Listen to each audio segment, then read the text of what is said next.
Good morning class. कक्षा 11वीं commerce विषय लेखा शास्त्र का अध्याय 2। आज हम नया अध्याय चालू करेंगे। अध्याय 2 लेखांकन के सिद्धांत। इसका आज हमारा फर्स्ट क्लास है। ठीक है, तो नाम देखिए अध्याय का लेखांकन के सिद्धांत। सिद्धांत का मतलब होता है नियम या नीति, जिस पर हम अपने व्यवसाय के लेखांकन का कार्य करते हैं। लेखांकन मतलब लिखने की कला, जो हम अपने व्यवहारों को अपने लेखा पुस्तकों में लिखते हैं, वो हो गया लेखांकन। और उसके सिद्धांत, सिद्धांत का मतलब होता है लिखने का तरीका, नीति। मतलब हम अपनी लेखा पुस्तकों में किस नियम से, किस नीति से, किस तरीके से लिखते हैं, इसके बारे में हम इस अध्याय में अध्ययन करेंगे। होता है लेखांकन के सिद्धांत। लेखांकन की आधारभूत मान्यता एवं अवधारणा। व्यापारिक लेनदेन का हिसाब रखने का इतिहास बहुत पुराना है। समय समय पर अलग अलग देशों के विद्वान लेखापालों ने लेखांकन के क्षेत्र में अनेक प्रथाओं एवं परंपराओं को जन्म दिया। अपने अपने ज्ञान, प्रयोगों, अनुभव के आधार पर लेखांकन सिद्धांत को प्रतिपादित किया, किंतु सिद्धांत विश्वव्यापी नहीं। यही कारण है कि आज व्यावसायिक सौदों का हिसाब रखने की विधियों में भिन्नता है, किंतु फिर भी लेन देन का लेखांकन करने की अनेक तर्कसंगत ऐसे विचार जिन्हें बिना प्रमाण के ही स्वीकार कर लिया गया है। अतः लेखांकन की मान्यता एवं लेखांकन की अवधारणाओं से तात्पर्य विभिन्न व्यावसायिक सौदे, व्यावसायिक सौदे जो आप व्यवसाय में करते हो, जो व्यवहार आप व्यवसाय में करते हो, लिखने हेतु व्यक्त किए गए तर्कसंगत विचार से है, जिन्हें बिना प्रमाण के ही स्वीकार कर लिया जाता है। कोलहर के शब्दों में ऐसे निश्चित विचार जो क्रमबद्ध कारण का कार्य करता है, अवधारणा कहलाती है। ठीक है, तो पहला आता है लेखांकन अस्तित्व की मान्यता की अवधारणा, दूसरा मुद्रा मापन की अवधारणा, तीसरा चालू व्यवसाय की अवधारणा। ठीक, उसके बाद आता है महत्वपूर्ण अवधारणा, जिसमें लागत अवधारणा। लागत अवधारणा का मतलब होता है किसी भी व्यवसाय में आप उस व्यवसाय के कितनी खर्च, लागत से मतलब होता है आप उस व्यवसाय में कितना खर्च करते हो, उस खर्चों को पूर्ण करने के लिए, उस पर काम करने के लिए, संपत्ति के संबंध में, दायित्वों के संबंध में क्या करना चाहिए, इसके बारे में जो विचार विमर्श करते हैं, उस अवधारणा को हम लागत अवधारणा के अंतर्गत रखते हैं। दूसरा होता है द्विपक्षीय अवधारणा। द्विपक्षीय अवधारणा से मतलब होता है जब हम एक व्यवहार करते हैं या किसी से लेन देन करते हैं, तो लेन देन हमेशा दो पक्षों के मध्य होता है। एक देने वाला होता है तो एक प्राप्त करने वाला होता है। दोनों के लिए दोनों पक्ष होते हैं। आप ए पक्ष हो तो दूसरा बी पक्ष होगा, तभी तो आपसी व्यवहार होंगे, लेन देन होगा। तो इनके संबंध में जो अपनाई गई अवधारणा है, इसको बोला जाता है द्विपक्षीय अवधारणा। पढ़ रहा हूं, सुनना। द्विपक्षीय अवधारणा या अवधारणा है जो स्पष्ट कराती है कि प्रत्येक सौदे दो पक्ष होते हैं। बताया ना मैंने भी कि सभी पक्ष जो भी व्यवहार करोगे, आप लेन देन करोगे, तो उसमें दो पक्ष होना आवश्यक है, जिनमें एक पक्ष नाम, दूसरा पक्ष जमा होता है।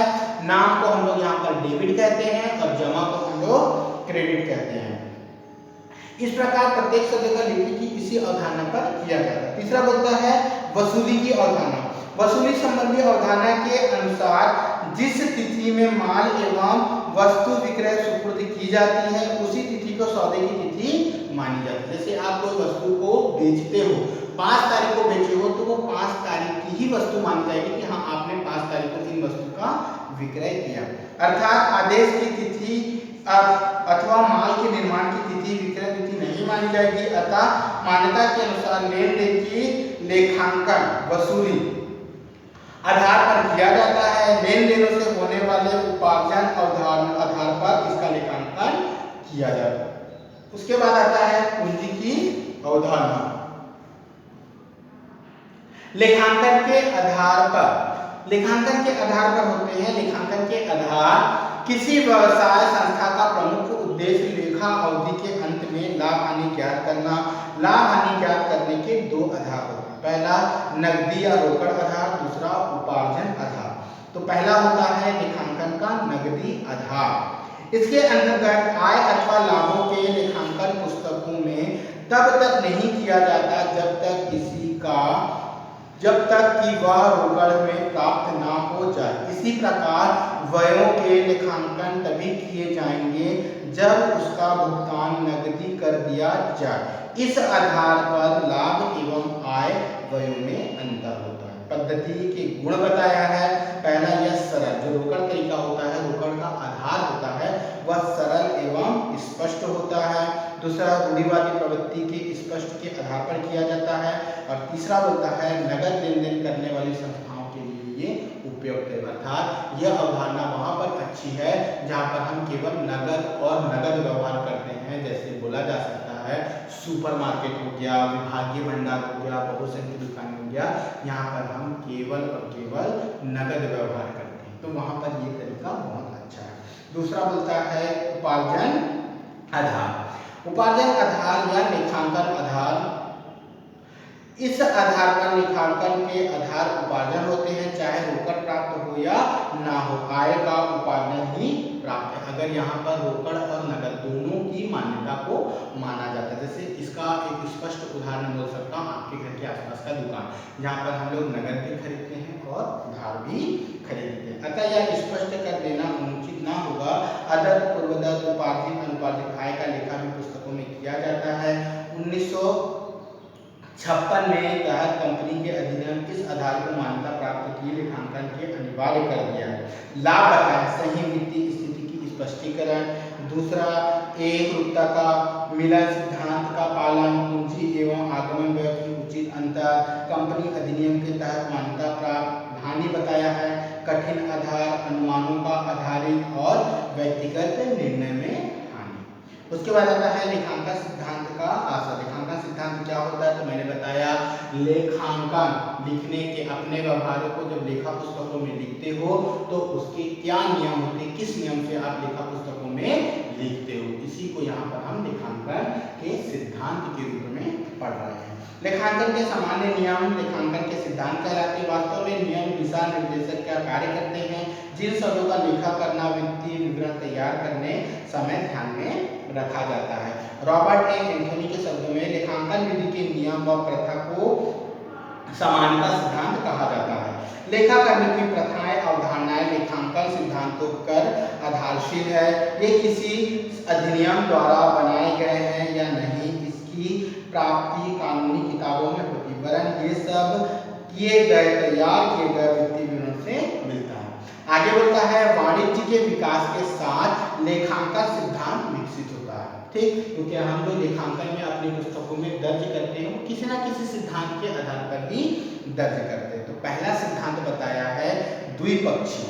द्विपक्षीय मतलब जिसमें दो पक्ष का होना आवश्यक है, उसको द्विपक्षीय सिद्धांत बोलते हैं। जांच करने योग्य बाह्य प्रमाण का सिद्धांत। इस सिद्धांत के अनुसार किसी भी वहीयों में दर्ज करने के सभी व्यावसायिक लेन देन बाह्य प्रमाणकों द्वारा प्रमाणित तो होने चाहिए, अर्थात इन लेन देनों के लिखने के प्रमाण के आधार पर ही दर्ज किया जाना आवश्यक होता है। ठीक, उसके बाद आता है ऐतिहासिक लागत सिद्धांत। यह सिद्धांत इस मान्यता के आधार पर कार्य क्रय की गई संपत्ति लेखांकन में आने वाले वर्षों की लागत मूल्य के आधार पर किया जाना चाहिए, किंतु इसका आशय यह नहीं कि संपत्ति को सदैव मूल लागत पर ही दर्शाया जाए, अपितु ह्रास व आयोजन के घटे मूल्य पर उसका लेखांकन किया जाना चाहिए। जैसे आप किसी संपत्ति का उपयोग करते हो, है ना, तो क्या जरूरी है कि उस संपत्ति को आप अगर 10,000 रुपये में खरीदे हो और 1 साल के बाद उसका कीमत 10,000 होगा? नहीं, उसका 10,000 रुपये से कम होगा, अर्थात उसका वास्तविक मूल्य जो होगा उस पर ह्रास लगाकर ही उस वस्तु को दर्शाना चाहिए। ठीक, उसके बाद आता है आगम निर्धारण सिद्धांत। व्यवसायिक क्रियाओं के कारण जिन मदों में स्वामी की पूंजी भिन्न वृद्धि हो जाती है आगम कहा जाता है। आगम निर्धारित सिद्धांत किसी व्यवसाय के आगम समय में निर्धारित करने वाले सिद्धांतों का होता है। ठीक, उसी प्रकार से एक दो और है, तर्क संगत, न्याय संगत, दूरदर्शिता, ये सब आप लोग पढ़ लेंगे। मैं नेक्स्ट क्लास में आप लोगों को लेखांकन प्रमाण के बारे में बताऊंगा। ठीक है, कि लेखांकन क्रमांक क्या होता है। लेखांकन क्रमांक आप जान रहे होंगे, क्रमांक अर्थात होता है स्टैंडर्ड। ठीक है, जैसे हम किसी कंपनी में काम करते हैं तो या हम कहीं पर व्यवसाय करते हैं तो उस पर हम जो भी प्रमाणक या क्रमांकों का स्पष्ट करते हैं उसके बारे में हम इसमें पढ़ेंगे, है ना। जैसे एक पॉइंट पढ़ा देता हूँ, तर्क संगतता या दूरदर्शिता।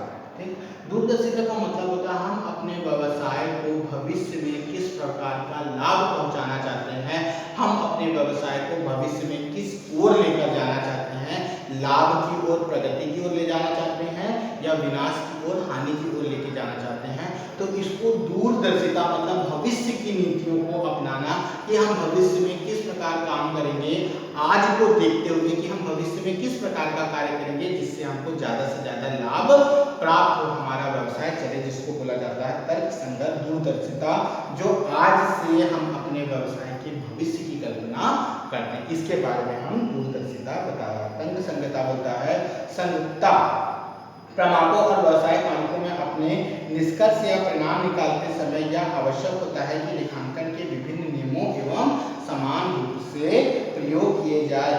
इस सिद्धांत में विधि का चुनाव एक बार कर लिया जाए तो उसे बार बार परिवर्तन नहीं करना चाहिए, क्योंकि हम जो योजना बनाए हैं उसी योजना के तहत हमें व्यवसाय में काम करना चाहिए। जो नियम, जो सिद्धांत बनाए हैं उसी सिद्धांत के अनुरूप हमको व्यवसाय को चलाना चाहिए। जो हमारे लेखांकन लेखा पुस्तक में जो नियम अपनाए गए हैं उसी नियम के तहत हमको व्यवसाय में काम करना चाहिए। तो ये तो था हमारा क्लास फर्स्ट सेकंड चैप्टर का लेखांकन के सिद्धांत का फर्स्ट क्लास था। सेकंड क्लास में हम लेखांकन के क्रमांक से पढ़ेंगे। तो जितना मैंने बताया है उसको मैंने केवल पॉइंट पूरा डिटेल किया है, आप उसको फिर से पुनः उसको पढ़ेंगे, सिद्धांत को और अवधारणा को। ठीक है, और इससे संबंधित यदि कोई डाउट होगा तो मुझसे पूछेंगे, मैं इसको फिर से दोबारा समझा दूंगा और ये नेक्स्ट क्लास में कोशिश करूंगा इस चैप्टर को कंप्लीट करने का। तो जितना मैंने बताया उतना क्लियर है, बाकी हम नेक्स्ट क्लास में देखेंगे। ठीक है।